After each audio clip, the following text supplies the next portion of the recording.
What's up, you guys? Welcome to Shop Nation. On today's episode of Shop Talk, we're gonna go over channel recommendations and or video recommendations of stuff that I think you would enjoy. We'll talk about the channel, growth, and our new employee. And then finally, to wrap it up, if you're still watching, we'll talk about some YouTube specific questions that I get all the time, specifically if you wanna get started on your own.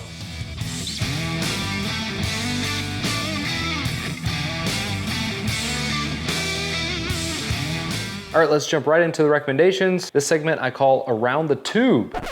That's terrible. I'm gonna change that. And the first one is gonna be a much bigger channel than mine, which is something I typically don't do. I typically recommend smaller channels, but if you're not already watching this channel, what are you doing? The channel is called Fisher's Shop. And like I said, his channel is about twice the size of mine in terms of subscriber count, but the dry humor and dad jokes are just too good to pass up. Drew's channel actually takes place in his basement, which he built himself, which is kind of cool. And there's a ton of great shop projects mixed in with some other standard woodworking type projects. Now his videos are really easy to watch and digest, and they'll probably catch you off guard with the dry sense of humor, which for me is my favorite part. He also has a podcast with a couple other YouTubers called We Built a Thing, which I recently discovered and highly recommend. So again, there's a good chance that you're already watching this channel, but if not, go check it out.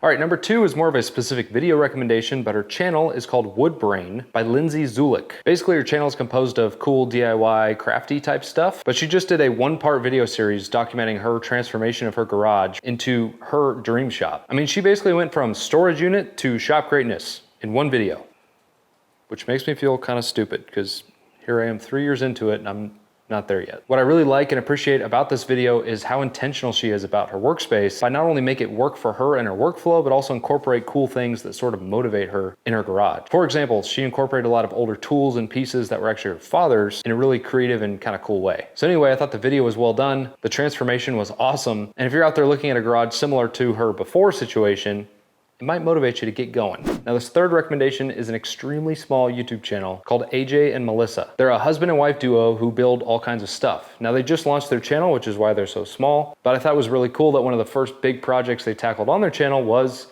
the new workbench that I just built. So as of the release of this video, they've released part 2 of their build series, documenting how they're building the Shop Nation workbench, which I think is really cool. I always find it really rewarding, just for me personally, seeing others build the projects or modify them to fit their needs. So to see somebody jump on the struggle bus themselves and go after this project, I think is really cool. And I think for anybody out there who's building this project themselves, maybe to see somebody else build it is motivating. I just thought it was worth giving them the shout out, especially because they're building one of my projects. So if you want to see someone else's take on building the workbench that I just finished, go check them out.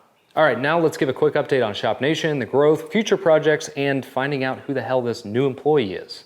So to be honest, I'm really not sure how much you actually care about something like this, so I'll make it brief, but it seems like whenever I post something like this, it usually gets a lot of good feedback, so figured I'd share. So if you don't care, just fast forward right over here somewhere. So here I am filming this video in middle of April, and to say that growth has been great would be an understatement. In the first 4.5 months, I've gained about 30,000 subscribers, which is awesome. And we finally checked off a big item on my to-do list, which was to build me a new workbench. That was a 4-part series, and my guess is if you're watching this video, you're at least aware of that project. Now to get all that squeezed in and filmed and edited and finished in that amount of time was a monumental time suck, to put it mildly. So at least for the next couple months, I'm probably not gonna take on any more giant projects like that. But that doesn't mean that Shop Nation necessarily is gonna slow down. I'm just gonna focus on maybe refining what I have and or incorporating smaller projects that might be a little bit more accessible to a lot of different people. Which brings me to a question that I have for you. Is there a project or topic that you'd like to see me take on or put my own spin on? I have plenty of ideas in the hopper, but I'd be interested to know what would be the most interesting for you. Leave those in the comments down below. So of course, growth is great, especially because I treat this sort of as a business. But if you did see the income video I posted at the beginning of the year, I did say that I want to find a little bit better balance between work, life, and YouTube, which has caused me to really reflect and try and figure out where I spend the most time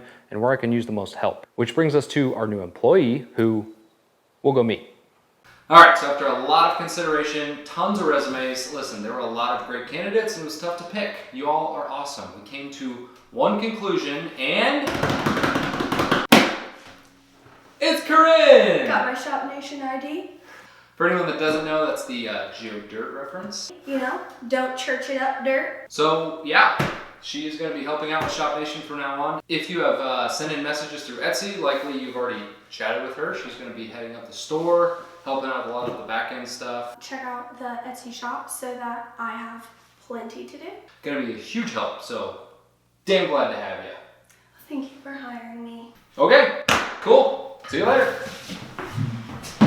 And now for the last part of the video, I'd like to talk about YouTube just a little bit. So if this is not your cup of tea, see you later, thanks for watching. But if you are curious about this, go ahead and stick around. I'm gonna try and answer some questions that I seem to get a lot and maybe some tips that I'd have for somebody wanting to go down this path themselves. So it seems like just about every week I get at least one email of somebody saying I inspired them to start a YouTube channel. Maybe they're in retirement and they want some extra income, or maybe they just wanna get into doing this because they think they would enjoy it. And now if I just got a sporadic email about that, I wouldn't pay any attention, I wouldn't put any of this in a video. But because I get so many questions on it, I figured it's probably worth talking about because there's probably more people out there interested who just haven't sent me an email. So the first and most common question I get by far is, how do I get started? Which is kind of a loaded question, but in reality, it's actually very simple. And the answer is to just start. A lot of us get caught in this trap that we have to have all of this equipment, this editing software, we have to be polished in our presentation skills, and none of that is true. Think of all the biggest YouTube channels that you watch and go back to their first video. Was it polished and perfect? Was the lighting spot on? Was the audio great? And the answer, of course, is no. So my answer to anybody, if you are serious about getting started, if you want to pursue this, and it's not to chase money, just start. I started filming on my cell phone. I had an iPhone 6, and it was really annoying because every time someone called me, it would stop recording. But I just started. I didn't go buy gear. I didn't understand how to do any of this stuff. I'm still not great at it, but I'm a lot better than I was when I started. So I sympathize with you because I'm an engineer, so I tend to overanalyze things as well. But when it comes to this, just start. And that actually leads into the answer to the next most common question, which is, what tips would you give a new YouTuber or yourself 3 years ago when you were getting started? I think that's a really good question. And it basically boils down to three things. And the first one is focusing on making your content valuable. Notice I didn't call it good content. People come to YouTube for value. They want to either answer a question, they want to be entertained. Either way, they're getting value from a video. So if you're just making a video about you piddling around your garage and arranging your wrenches smallest to biggest, there's no value there, and there's certainly no entertainment. But if you're sharing maybe a cool project you did or a tip or trick that will help somebody else, there's a lot of intrinsic value in that video. The quality, your presentation style, all that stuff ranks well below value when it comes to videos. So that's the first thing. The second thing is, don't focus so much on video, focus more on audio. The thing that makes videos hard to watch, it's not actually the visuals, it's the audio. And I'm just as guilty of this as anybody. I actually recently got a lot of good coaching from a viewer who reached out, who's a sound engineer, who helped me take out a lot of the echo and just annoying parts of filming in this garage. Now, I've gone through many progressions of this. When I was filming on my original videos, I was using the standard microphone on that iPhone, which is a terrible idea, especially when you get this far away. It sounds like I'm talking like this and it echoes. So don't do that. You can buy a really low-cost wired lapel mic for 20 bucks that you can either plug directly into your cell phone or a separate sound recorder.